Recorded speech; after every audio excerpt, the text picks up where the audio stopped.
Assalamualaikum warahmatullahi wabarakatuh. Hai teman-teman, perkenalkan nama saya Safina Nur Fatima dengan NIM 220302 5001 dari kelas PKOA Pendidikan Kepelatihan Olahraga Universitas Negeri Makassar angkatan 2022. Nah, di sini saya akan membahas tentang teori belajar humanistik dan implikasinya dalam proses pembelajaran. Teori belajar humanistik adalah teori yang menyatakan bahwa manusia berhak mengenali dirinya sendiri sebagai langkah untuk belajar, sehingga diharapkan mampu mencapai aktualisasi diri. Itulah mengapa teori ini beranggapan bahwa proses belajar dinilai lebih penting daripada hasil belajar itu sendiri. Pengertian tersebut juga berlaku jika teori ini diterapkan di kegiatan pembelajaran. Teori humanistik juga ialah memanusiakan manusia untuk mencapai aktualisasi diri. Jadi aktualisasi diri itu mampu menerima fakta dan realita yang terjadi di sekelilingnya. Kemudian biasanya seseorang sudah aktualisasi dirinya, orang-orang yang spontan dan kreatif. Biasanya individu ini terkait pada problem solving dengan tujuan untuk melakukan penyelesaian dan suatu permasalahan. Mempunyai sifat apresiatif terhadap orang lain dan sistem moralnya atau idealismenya sudah mendarah daging. Nah, orang-orang yang aktualisasinya sudah bagus adalah orang-orang yang terbebas dari otoritas orang lain, sudah tidak mudah terpengaruh oleh orang lain, yang biasanya dia mempunyai ketajaman dalam melihat berbagai hal secara objektif dan proses belajar itu sendiri.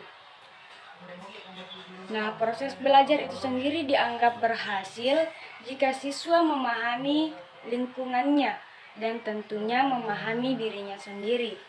Teori belajar humanistik ini berusaha memahami perilaku belajar dari sudut pandang pelakunya, bukan dari sudut pandang pengamatnya. Nah, selanjutnya kita akan membahas tentang sejarah teori belajar humanistik.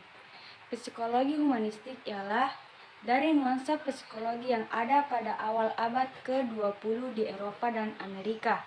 Pada saat itu, gerakan behavioristik dan psikoanalisa sangat digunakan. Psikologi humanistik ini lahir atas dasar ketidakpuasan atas gerakan behavioristik dan psikoanalisa dalam memandang manusia. Pada saat itu, gambaran manusia merupakan suatu gambaran yang parsial, tidak lengkap dan satu sisi. Pada awal tahun 1950-an, psikologi humanistik ini tumbuh dan berkembang. Nah, selanjutnya ialah konsep teori belajar humanistik. Siswa sebagai subjek yang bebas untuk menentukan arah hidupnya. Siswa diarahkan untuk dapat bertanggung jawab penuh atas hidupnya sendiri dan juga atas hidup orang lain. Beberapa pendekatan yang layak digunakan dalam metode ini adalah pendekatan dialogis, refleksi, dan ekspresif. Peranan tenaga pengajar di sini sangat diperlukan untuk membuat mereka menemukan motivasi belajar dalam proses belajarnya, dan setiap siswa juga harus memperhatikan aspek dari segi kognitif dan efektif yang nantinya akan mempengaruhi mereka dalam proses belajar. Nah, selanjutnya kita membahas apa saja sih prinsip-prinsip teori belajar humanistik. Prinsip-prinsip teori belajar humanistik dibagi menjadi 3 bagian, yaitu manusia memiliki kemampuan alami untuk belajar. Selanjutnya, belajar signifikan yang dipelajari relevan dengan kehidupan keperluan individu. Dan yang terakhir, belajar yang menyangkut perubahan dalam persepsi mengenai dirinya sendiri. Nah, materi yang dibahas selanjutnya ialah kawasan belajar menurut Bloom dan Krathwohl. Kawasan belajar terbagi menjadi 3 bagian, yaitu kawasan kognitif, kawasan efektif, dan kawasan psikomotor. Kawasan pertama yang akan kita bahas ialah kawasan kognitif. Kawasan kognitif juga ini terbagi menjadi 3 bagian, ialah Yang pertama, meningkatkan atas materi yang disajikan dalam bentuk yang sama diajarkan serta mampu membangun arti dari pesan belajar. Yang kedua ialah mengerti. Mengerti yaitu mampu membangun arti dari pesan pembelajaran. Dan yang ketiga ialah memakai. Memakai menggunakan prosedur untuk mengerjakan latihan dan mampu memecahkan sebuah masalah. Kawasan selanjutnya ialah kawasan efektif.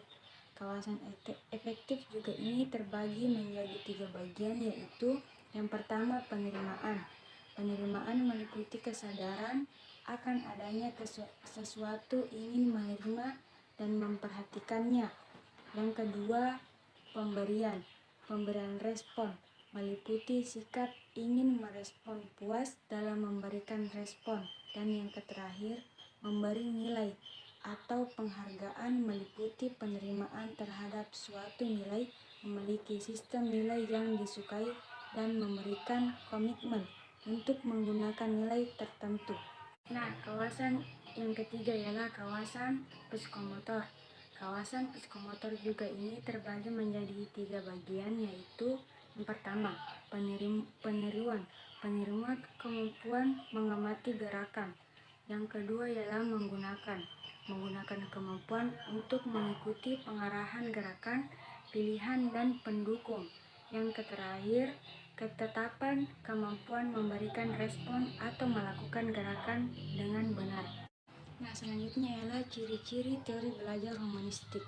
Ciri-ciri teori belajar humanistik ialah terbagi menjadi 3 bagian, yaitu 1. Adanya peranan aspek kognitif dan aspek efektif. 2. Mementingkan pemahaman dan juga pengetahuan dalam proses belajar. Yang ketiga, menentukan sikap dan perilaku diri ketika menjalankan proses belajar. Dan yang terakhir ialah tidak mampu mengatur atau mengikte proses belajar yang benar setiap ini. Baik, pembahasan selanjutnya yaitu tujuan dari teori belajar humanistik. Tujuannya itu dibagi menjadi 2 bagian. Yang pertama, menjadikan seseorang yang lebih manusiawi dengan harapan agar bisa menjadi lebih peka terhadap lingkungan sekitarnya. Yang kedua, mampu memahami dirinya sendiri untuk mampu meraih aktualisasi diri. Nah, tujuan belajar dalam teori humanistik adalah untuk memanusiakan manusia dengan proses belajar yang dianggap berhasil jika pelajar memahami lingkungannya dan dirinya sendiri. Teori humanistik juga menjelaskan tentang peran aktif dari siswa dalam proses belajar, akomodasi aspek kognitif dan efektif, dan akomodasi bakat dan potensinya setiap peserta didik. Guru yang efektif menurut teori humanistik harus memahami cara belajar teori humanistik dan menyesuaikan dengan kebutuhan individu, serta memberikan pendidikan yang humanis. Teori humanistik menekankan bahwa setiap individu memiliki kemampuan yang berbeda-beda untuk memiliki motivasi yang kuat untuk meningkatkan kegiatan belajarnya. Nah, dalam penerapan teori humanistik, penting untuk memahami bagaimana cara belajar teori humanistik yang menyesuaikan dengan kebutuhan individunya. Selain itu, pengertian teori humanistik harus diberikan secara bertahap agar dapat membangun interaksi guru dan siswa yang humanis. Nah, selanjutnya adalah materi tentang tujuan teori humanistik. Apa saja sih tujuan teori humanistik itu? Tujuannya terbagi menjadi 2 bagian. Yang pertama, menjadikan seseorang lebih manusiawi dengan harapan agar menjadi lebih peka terhadap lingkungan sekitarnya. Yang kedua, memahami diri sendiri untuk mampu meraih aktualisasi dirinya sendiri. Nah, materi selanjutnya yang akan dibahas adalah manfaat teori humanistik. Apa saja sih manfaat belajar teori humanistik? Yang pertama, belajar menjadi lebih partisipatif, demokratif, dan humanis. Yang kedua, membedakan mana yang baik dan mana yang buruk. Yang ketiga, menghargai kebebasan dan pendapat orang lain. Yang keempat, semangat dan meningkatkan minat belajar. Selanjutnya yang kita bahas di sini ialah apa saja sih kelebihan dan kekurangan teori belajar humanistik itu. Yang pertama kita akan membahas kelebihannya dulu. Kelebihan belajar teori humanistik. Yang pertama, meningkatkan belajar individu. Yang kedua, membentuk kepribadian siswa. Yang ketiga, membantu meningkatkan kreatif. Yang keempat, menghadirkan sebuah pengalaman, mengembangkan individu, dan membantu mereka mencapai aktualisasi dirinya sendiri. Selanjutnya di sini kita akan membahas apa saja sih kekurangan dari teori belajar humanistik itu. Kekurangannya itu terbagi juga menjadi 4 bagian. Yang pertama ialah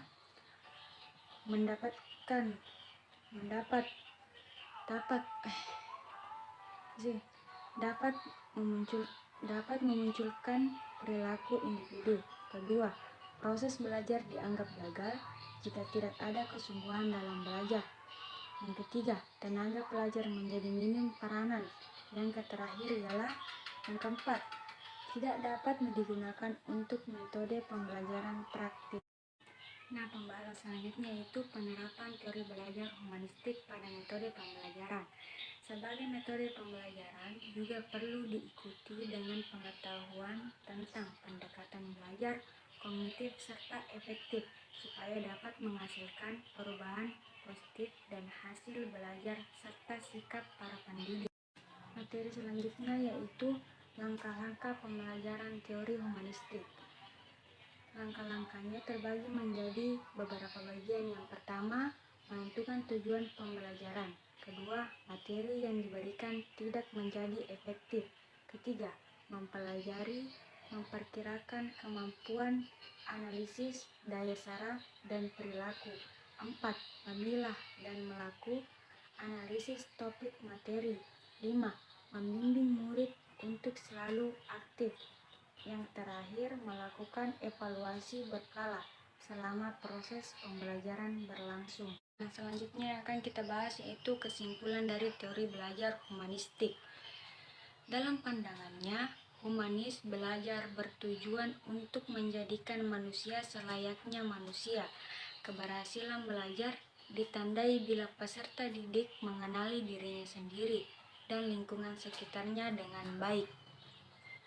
Peserta didik diharapkan mempunyai target untuk mencapai tingkat aktualisasi dirinya sendiri semaksimal mungkin. Teori humanistik juga berupaya mengerti tingkah laku belajar menurut pandangan peserta didik dan bukan dari pandangan pengamatnya. Penerapan teori humanistik pada kegiatan pembelajaran hendaknya pendidik untuk peserta didik berpikir secara induktif, mengutamakan praktik serta menekankan pentingnya partisipasi peserta didik dalam mempelajari hal tersebut. Hal tersebut dapat diaplikasikan dengan cara diskusi sehingga peserta didik mampu mengungkapkan isi pikiran mereka di hadapan audiens. Maslow terkenal sebagai bapak aliran psikologi humanis. Ia yakin bahwa manusia berperilaku guna mengenal dan mempresiasi dirinya sebaik-baiknya. Teori yang termasuk hingga saat ini yaitu teori kebutuhan. Menurutnya, manusia terdorong guna mencukupi kebutuhannya. Kebutuhan itu mempunyai level dari paling rendah hingga level tertinggi. Dalam teori psikologinya, yaitu semakin besar kebutuhan, maka pencapaian dipunyai oleh individu semakin sungguh-sungguh menggeluti sesuatu. Itulah tadi pembahasan materi tentang teori belajar humanistik yang sempat saya bawakan. Jika ada kesalahan penyebutan, saya memohon maaf sebesar-besarnya. Sekian dari saya. Minallahi musta'an wal Assalamualaikum warahmatullahi wabarakatuh.